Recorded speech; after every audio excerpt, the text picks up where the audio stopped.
সংহতি জ্ঞাপনকারী প্রধান শিক্ষকবৃন্দ সহ সকলকে আমার সালাম, আসসালামু আলাইকুম ও আদাব। সম্মানিত শিক্ষকবৃন্দ, আপনারা সবাই অবগত আছেন আজকে আমাদের এই বিশেষ মানববন্ধনের আয়োজন করা হয়েছে দশম গ্রেডের জন্য। আমাদের শিক্ষকদের ন্যায্য অধিকার, ন্যায্য দাবি দশম গ্রেড।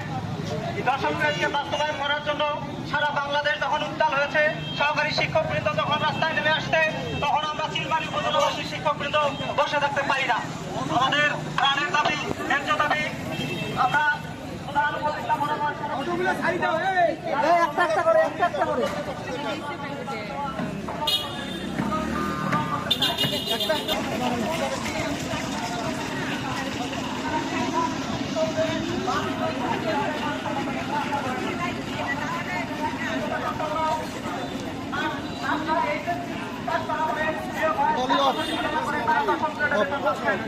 আপনারা দেখবেন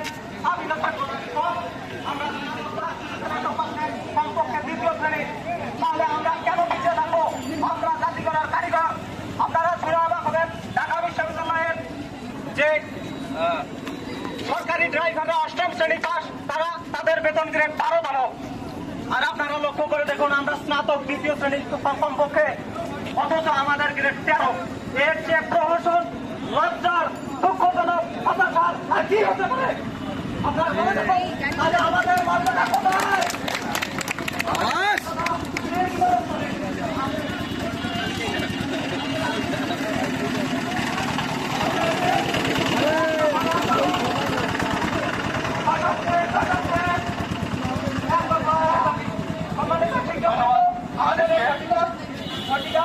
সমাবেশের মাধ্যমে আমরা সর্বোচ্চ পর্যায়ে দৃষ্টি আকর্ষণ করতে চাই। আমরা সেই 2012 সালের মতো মাধ্যমিক শিক্ষকদের মতো তালা আন্দোলন করতে চাই না। আমরা চাই অহিংস আন্দোলনের মাধ্যমে আমাদের দাবি পূরণ হোক। ধন্যবাদ সকলকে। ধন্যবাদ আনিসুর রহমানকে। এ পর্যায়ে সংক্ষিপ্ত বক্তব্য দেওয়ার জন্য বিশেষভাবে অনুরোধ করছি ওবায়দুল ইসলাম মুনির, সহকারী শিক্ষক, নাউশালা সরকারি প্রাথমিক বিদ্যালয়। সবাই সংক্ষিপ্ত করবেন।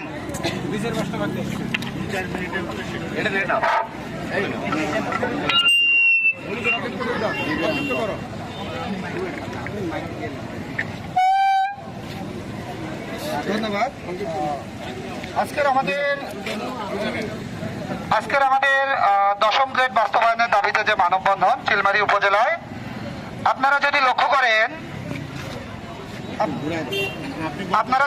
করেন দেশ যখন অস্থিতিশীল পর্যায়ে চলে গিয়েছে, দেশে যখন আমাদের স্বৈরাচারের যখন উত্থান এবং স্বৈরাচারের পতন, তখন কিন্তু করেছে তিনি ডক্টর মোহাম্মদ ইউনূস।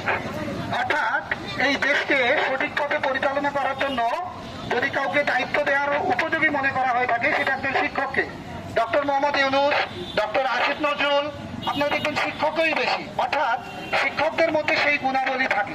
সেই শিক্ষকদেরকে 13 গ্রেডে বন্দি করে রাখা, এটা আমার মনে হয় অনুচিত। যেখানে প্রাথমিক শিক্ষকের হাতে আপনার একটা